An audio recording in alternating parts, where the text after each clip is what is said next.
Aujourd'hui, je vous emmène découvrir Holland Manor, qui est un immense domaine anglais. Là, on est vraiment perdu dans la campagne britannique. La maison que vous voyez juste derrière moi date des années 1770.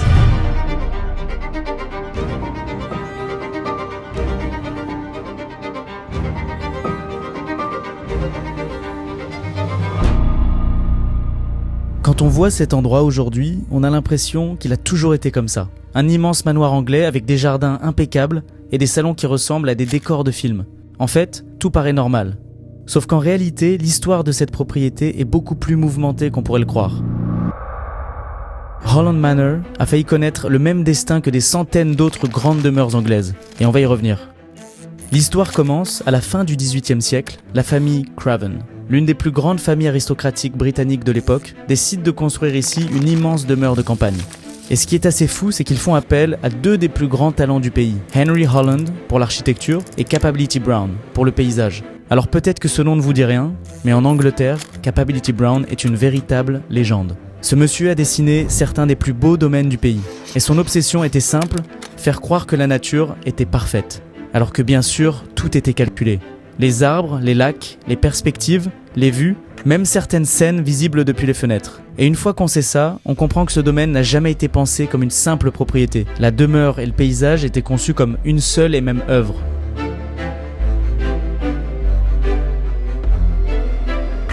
Mais ce qui est intéressant, c'est que l'histoire ne s'arrête pas là. Parce qu'au XXe siècle, les choses commencent à changer. Après la Seconde Guerre mondiale, énormément de grandes demeures anglaises entrent dans une période compliquée. Les coûts d'entretien explosent, les fortunes aristocratiques diminuent, le personnel domestique devient beaucoup plus rare et soudain, ces immenses propriétés deviennent extrêmement difficiles à faire vivre. Certaines sont abandonnées, certaines sont démolies, d'autres sont transformées en écoles, en hôtels ou en sièges d'entreprise. Et Holland Manor fait partie de celles qui vont devoir se réinventer. À un moment de son histoire, une partie de la propriété est transformée en bureau.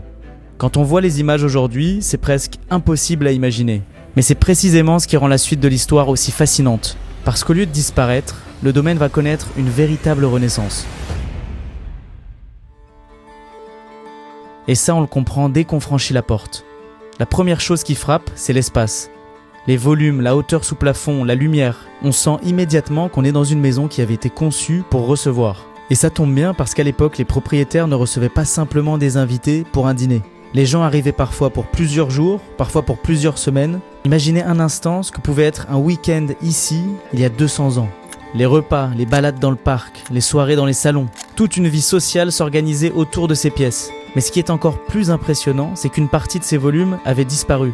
Lorsque le domaine servait de bureau, certaines des pièces avaient été divisées, modifiées ou totalement réorganisées. La restauration a donc consisté à faire exactement l'inverse. Retrouver les plans, comprendre l'intention d'origine et redonner au lieu son caractère. Et honnêtement, le résultat est spectaculaire.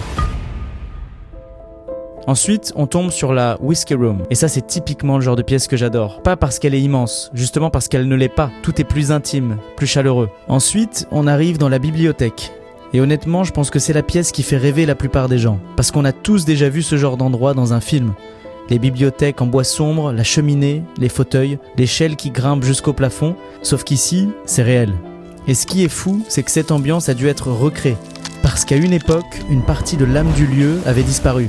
Aujourd'hui, on a l'impression que cette bibliothèque a toujours existé exactement comme ça. On poursuit ensuite vers la salle à manger, puis vers le grand salon de réception. Et c'est ici qu'il y a un détail que j'adore raconter, parce qu'au premier regard, on voit simplement de grandes fenêtres, mais en réalité, elles avaient une fonction beaucoup plus intéressante. Elles servaient à mettre en scène le paysage, parce qu'au XVIIIe siècle, même les vues étaient dessinées. Les arbres étaient placés à des endroits précis, les perspectives étaient calculées, les ouvertures étaient pensées pour encadrer certaines parties du parc. Plus simplement, même ce que vous voyez à travers les fenêtres a été conçu. Et une fois qu'on le sait, impossible de regarder le domaine de la même manière. En sortant à l'arrière de la propriété, on comprend immédiatement pourquoi. Le domaine s'étend sur plus de 130 hectares. Et finalement, ce qui est drôle, c'est que les gens qui vivaient ici il y a 250 ans recherchaient exactement la même chose qu'aujourd'hui. De l'espace, du calme, de l'intimité et de belles vues. Certaines choses ne changent jamais. On se dirige maintenant vers l'étage supérieur, et rien que l'escalier mérite qu'on s'y attarde quelques secondes. On se croirait dans un film d'époque. Les chambres, elles, sont beaucoup plus discrètes. Et je pense que c'est volontaire, parce qu'ici le vrai spectacle se trouve dehors. Les vues sont tellement belles qu'elles deviennent presque la décoration des pièces. Et il y a un espace qui m'a particulièrement surpris, c'est cette immense verrière. Après tous ces salons historiques, cette architecture très classique, on découvre un espace rempli de lumière. Et justement, c'est ce contraste qui le rend aussi intéressant. Et pour terminer, on monte encore un peu et on arrive au rooftop.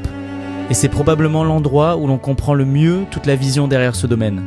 La demeure, le parc, les bois, les perspectives, tout fonctionne ensemble, comme un immense décor imaginé il y a près de 250 ans. Et c'est peut-être ça qui me fascine le plus avec Holland Manor. Pas seulement son architecture, pas seulement sa beauté, mais le fait qu'il ait réussi à traverser autant d'époques sans perdre son identité. Parce qu'au fond, cette propriété aurait pu disparaître comme tant d'autres. Elle aurait pu rester des bureaux. Elle aurait pu perdre définitivement ce qui la rend unique. Au lieu de ça, elle a retrouvé exactement ce qu'elle était destinée à être depuis le début. Une grande demeure anglaise. Et quand on se promène ici aujourd'hui, on a presque du mal à croire qu'il en ait été autrement.